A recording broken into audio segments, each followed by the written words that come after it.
pessoal, tudo bem? Bem-vindos a mais Tudo Bíblico, que bom que você está aí comigo. Vamos continuar falando do livro de Gênesis. No vídeo passado eu falei da experiência maravilhosa que Abraão teve com Deus, né, na sua quase entrega do filho Isaac.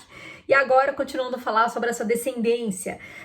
A partir do capítulo 24, começa a falar sobre Abraão, né, que solicita que o servo dele prepare, né, vá atrás de uma esposa para Isaac. Então estava na idade do Isaac casar, já tinha uns 40 anos, e Abraão pediu para que o servo dele fosse para as terras natais ali da região da Mesopotâmia, né, onde Abraão cresceu, para encontrar alguém da sua parentela para ser como esposa. Aí no caminho, né, o servo, ele ora, pede para Deus sinais, fala: Deus, então, quando eu chegar num local e tiver um poço d'água, que quando eu pedir água, ela também ofereça água para meus camelos, e sirva como sinal para saber quem é a esposa certa para ele. E aí ele chega na região, né, aí ele encontra lá umas pessoas, umas mulheres, inclusive a Rebeca, e aí ele fala, ele pede água, ela dá água para ele, e aí ela oferece de imediato água para os camelos. Então ele já ajoelhou, agradeceu a Deus por esse sinal. Aí ele se apresenta para a família, fala qual que é o intuito da viagem dele, aí eles concordam, né, em liberar a Rebeca. Claro que ele pagou altos dotes, né, para trazer a Rebeca como esposa para Isaac, lembrando que eles tinham um nome muito forte, né, o clã de Abraão era um clã de elite, então, claro, era um privilégio ser separada para esse casamento, tá? Bom, continuando a falar, depois, né, de um período, Abraão ainda, gente, ele se casa com a Quetura. Isso fala no capítulo 25, Abraão, velhinho já de idade, se casa com a Quetura e tem mais 6 filhos, então além do Ismael, do Isaac, ele tem mais 6 filhos, olha isso, hein? E com 127 anos, ele morre, é enterrado na mesma sepultura que Sara. Nessa ocasião, a Bíblia diz que tanto Ismael quanto Isaac, eles foram no sepultamento do pai, né? Então, foi um homem que realmente deixou uma história muito marcante. Bom, em relação aos filhos, né, de Isaac, ele se casou então com Rebeca. Aqui diz na Bíblia que a Rebeca lá era estéril. E aí, o Isaac, depois de um período, ele orou para que Deus abençoasse ele com filhos. E aí, Deus mandou logo quanto? 2, logo gêmeos para Rebeca. E aí, ela cita aqui que ela começa a sentir que um empurra o outro no ventre. E ela ora a Deus, fala: Deus, por que será que um empurra o outro? Aí, Deus, ele responde. Deus, ele responde no versículo... Vamos ver aqui, vamos lá, gente. Versículo 23, Deus fala assim, ó: disse-lhe Senhor, 2 nações estão em seu ventre, já desde as suas entranhas 2 povos se separarão.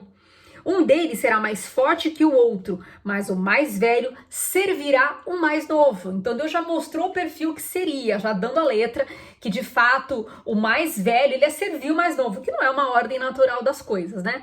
E aí a Bíblia diz que eles cresceram, né? O Esaú, que significa peludo, né? Ele é o filho mais velho, e o Isaac, ele é o mais novo, ele saiu segurando o calcanhar do irmão, já era um indício de como é que seria aí essa relação dos dois. E aí fala que o Jacó, ele pastoreava ovelhas, ele era mais caseiro, e o Esaú, ele era caçador. Então já mostra aí que, apesar de serem gêmeos, eles tinham muitas diferenças, né? Então Jacó protegia o rebanho, né? Protegia os animais, já era uma questão de perfil. E o Esaú não, era caçador, ele matava a caça, fazia pratos, né, ensopados deliciosos, então o perfil dele era completamente diferente. Bom, continuando aqui, no versículo 23, no mesmo capítulo, fala o seguinte... Cadê, gente? Desculpa, 23 não. 27 diz assim, ó: os meninos cresceram, né? Então ele fala que Esaú tornou caçador, né? Habilidoso, enfim, vivia percorrendo os campos, ao passo que Jacó cuidava do rebanho e vivia nas tendas. Isaac preferia Esaú, porque gostava de comer as suas caças. Rebeca preferia Jacó. Só um parênteses, tá? Por que a Rebeca tinha uma predileção para Jacó? Porque fala aqui mais pra frente que Esaú se casou com mulheres hititas de outros povos, e essas mulheres infernizavam, atormentavam tanto Isaac quanto a Rebeca, tá? Então ela não gostava das noras dela, então era uma sogra aí que vivia em atrito com a nora. Bom, continuando. E aí, no versículo 27 diz assim, 28, 29. Certa vez, quando Jacó preparava um ensopado, Esaú chegou faminto voltando do campo e pediu-lhe: dê-me um pouco desse ensopado vermelho aí, estou faminto, por isso também foi chamado Edom, né? Respondeu-lhe Jacó: venda-me primeiro o seu direito de filho mais velho. Olha a oportunidade que ele encontrou aqui. Disse Esaú: estou quase morrendo, de que me adianta esse direito? Jacó, porém, insistiu: jure primeiro. Ele fez um juramento, vendendo seu direito de filho mais velho a Jacó. Presta muita atenção. O que significa isso? Na época, né, a primogenitura, ela representava muita coisa. Então, o filho mais velho, quando o pai morresse, o filho mais velho ele se tornava o líder, né, o chefe da família, e herdava o dobro de tudo. Então, independente de quantos filhos tivessem, um mais velho, ele tinha o dobro da herança do pai. Então, eles vinham de uma família muito nobre, como eu citei, então isso era muito importante. Então, Jacó já percebeu ali uma fraqueza do irmão, uma oportunidade, falou: eu quero essa bênção. Né? Olha o pezinho ali segurando o irmão, né? Já foi aí um presságio do que aconteceria. E aí, Esaú, nesse momento, falou: quer saber, quem me serve isso? E doou. Vendeu, né? Então o que acontece? Essa atitude de Esaú é citada na Bíblia até como uma atitude profana, né? Que ele, numa situação imediata, ele trocou aquilo que era um valor inestimável por algo momentâneo, um prazer momentâneo. Né? No livro de Hebreus fala sobre isso, Hebreus 12, 16, 17, vamos ver aqui, ele fala sobre isso, aqui ó. Que não haja nenhum imoral ou profano como Esaú, que por uma única refeição vendeu seus direitos de herança como filho mais velho. Como vocês sabem, posteriormente, quando quis herdar a bênção, foi rejeitado e não teve como alterar a sua decisão, embora buscasse a bênção com lágrimas. Então, assim, a palavra naquela época que era dada não tinha volta, né? Bom, continuando. No Gênesis 27, do 1 ao 4, já Isaac, velhinho, já era cego, não conseguia enxergar direito, ele fala o seguinte: tendo Isaac envelhecido, seus olhos ficaram tão fracos que ele já não podia enxergar. Certo dia chamou Esaú, seu filho mais velho, e lhe disse: meu filho. Ele respondeu: estou aqui. Disse-lhe Isaac: já estou velho, não sei o dia da minha morte. Pegue agora suas armas, o arco, a alvaja, e vá ao campo caçar alguma coisa para mim. Prepare aquela comida saborosa que tanto aprecio e traga-me para que eu coma e abençoe antes de morrer. Né? Então, assim, ele já sabia que estava chegando perto da morte dele e já queria formalizar a bênção para Esaú, que era o filho mais velho. Nessa, a Rebeca, né, a esposa dele, escutou. Como ela tinha uma predileção para Jacó, ela correu e falou: Jacó, é o seguinte, o teu irmão vai sair para poder caçar, o teu pai vai né, passar a bênção para ele. Eu vou fazer um prato como se fosse no lugar de Esaú e você chega no lugar do seu irmão. Até Jacó fala assim: nossa, mas meu irmão é peludo, ele vai saber que não sou eu. Ele falou: não, eu vou colocar uns pelos de ovelha em cima de você para poder fazer com que ele acredite que seja isso. E foi. Né, quando ele chegou, ele com os pelos, né, de ovelha, ele chegou perto do pai dele, o pai dele não enxergava nada, ainda perguntou: Esaú? Ele falou: sim, sou Esaú. Ele comeu lá o prato tal, né, e aí ele abençoou, ele declarou algo, né, profético na vida de Jacó, e tudo que tinha de bênção, dupla honra, dupla direito, ele passou para Jacó. E aí, quando Esaú chegou, já era tarde demais, ele ficou furioso, ele viu na hora que o pai dele já tinha feito, não tinha mais o que fazer, o leite já tinha derramado. E aí foi aquele rebuliço, Esaú ameaçou matar o irmão dele, falou: quando o pai morrer eu vou te matar, você roubou, né? Ele esqueceu, né, que ele tinha comido o prato de lentilha, né? Ele esqueceu, mas tudo bem.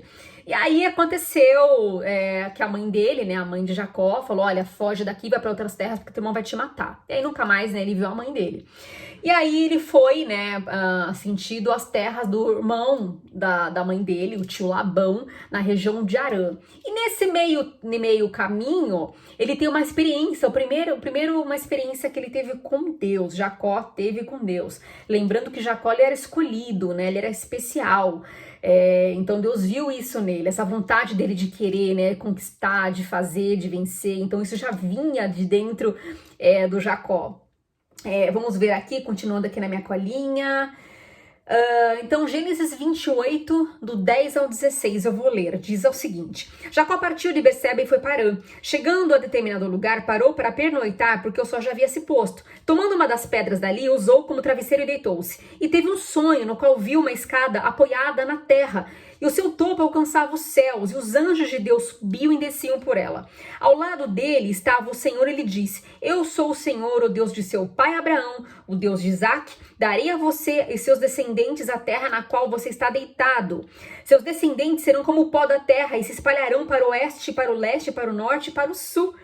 Todos os povos da terra serão abençoados por meio de você e da sua descendência. Estou com você e cuidarei de você aonde quer que vá, e eu trarei de volta esta terra. Não o deixarei enquanto não fizer o que prometi. Olha só que tremendo. Deus validando aí a mesma aliança que ele fez com o pai e com o avô dele. Então Deus é um Deus de aliança, ele cumpre aquilo que ele promete, né? Independente da geração.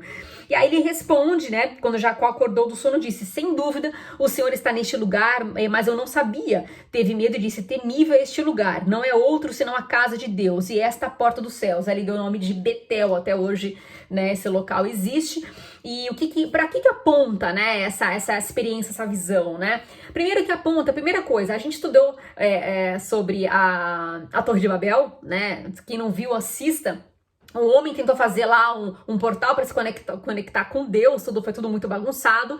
É uma escada que ligaria aos céus, deu errado. Nesse caso, a escada, no original, né, do hebraico, fala que foi uma escada que foi alicerçada do céu para a terra. Então, o processo inverso é um propósito, né, celestial, então é um projeto que vem dos céus para a terra, então não pode ser frustrado. Outra coisa, no livro de João 1,51, Jesus fala da mesma cena, que ele falou: olha, vocês verão os céus abertos, os anjos subindo e descendo. E ele se declara, né, como sendo a porta, né? Então já apontava para Cristo, porque ele diz que ele é único, ninguém vê o Pai senão por mim. Então a escada para o céu já simbolizava Jesus. Então a Bíblia, em todos os contextos, aponta para Cristo, independente do livro. Antes dele nascer, já falava sobre ele. Bom, continuando aqui, e aí ele chegou na região de Arã, na terra lá do seu tio Labão.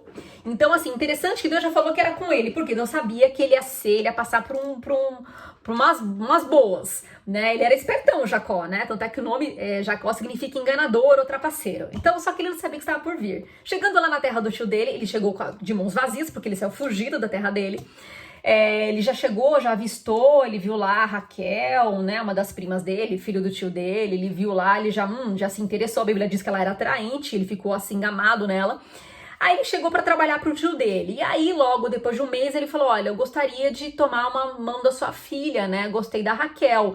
Aí foi negociado, né, como ele não tinha dotes para poder, né, tê-la, né, ele trabalhou por 7 anos pro tio dele. Gente, é muito amor, hein, trabalhar 7 anos para conseguir alguém, né?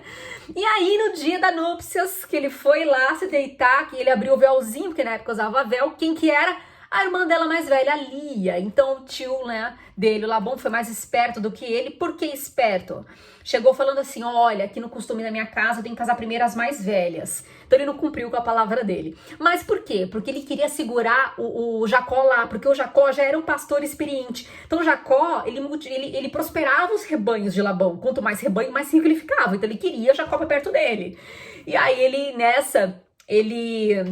ele negociou, né? Então, assim, ele negociou por mais 7 anos trabalhar em prol da Raquel, da mulher amada. Então, isso deu vários problemas. Enfim, né? A Lia sabia que era rejeitada desde o começo, coitada. E aí, com o tempo, né? Que ficou um total de 20 anos lá, 14 para trabalhar para pagar o dote das filhas e mais 6 para trabalhar aí com o tio dele. E aí, nesse período, o que aconteceu? A Lia teve vários filhos, teve 4 filhos, se não me engano. Ele teve com mais uma, né, das servas, enfim. E a Raquel era estéril, ela não tinha filhos. E aí, depois de um período, ela teve filho, né, um filho chamado José. Grava esse nome. E aí teve o filho José, né? Então, assim, teve muita disputa entre as irmãs, a Lia não se sentia amada, né? E aí, mas enfim, Deus agraciou, né, o Jacó, né, e a Raquel com o José. E aí, depois desse período que José nasceu, então o Jacó falou: vou voltar para minha terra natal, quero voltar a ver meu irmão, eu sei que ele pode me matar, mas eu quero voltar para minha terra.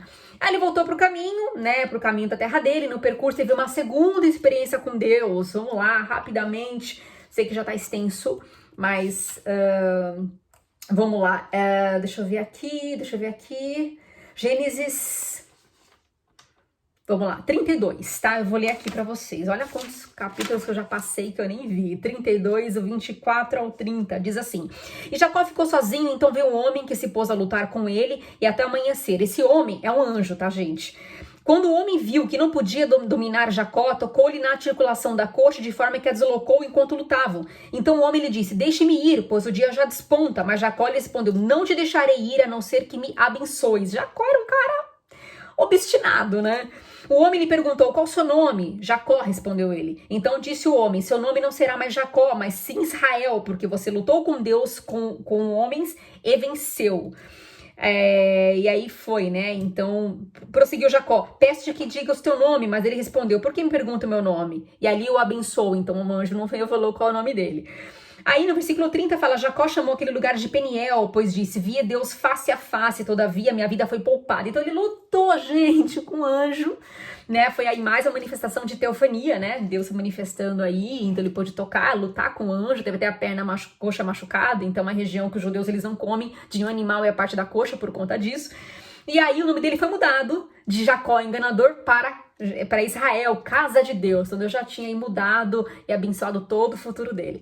E depois, né, para finalizar, a Raquel ficou grávida do Benjamim, que foi o segundo filho, né, deles. E aí ela veio a falecer no parto, foi muito triste, mas enfim, aí a gente vai continuar nos próximos capítulos, no próximo vídeo. Aí vocês vão entender o porquê que essa intriga das irmãs, esse monte de filho, o que vai culminar, o que vai gerar. Vou falar sobre José, né, uma história riquíssima também, tem muito material arqueológico, inclusive. Então, não percam os próximos vídeos, tá? Fique com Deus, até a próxima. Se você quiser recomendar esse canal para alguém, por favor, compartilhe o link. Muito obrigada, espero que esteja gostando, estou aberta a sugestões. Um abraço.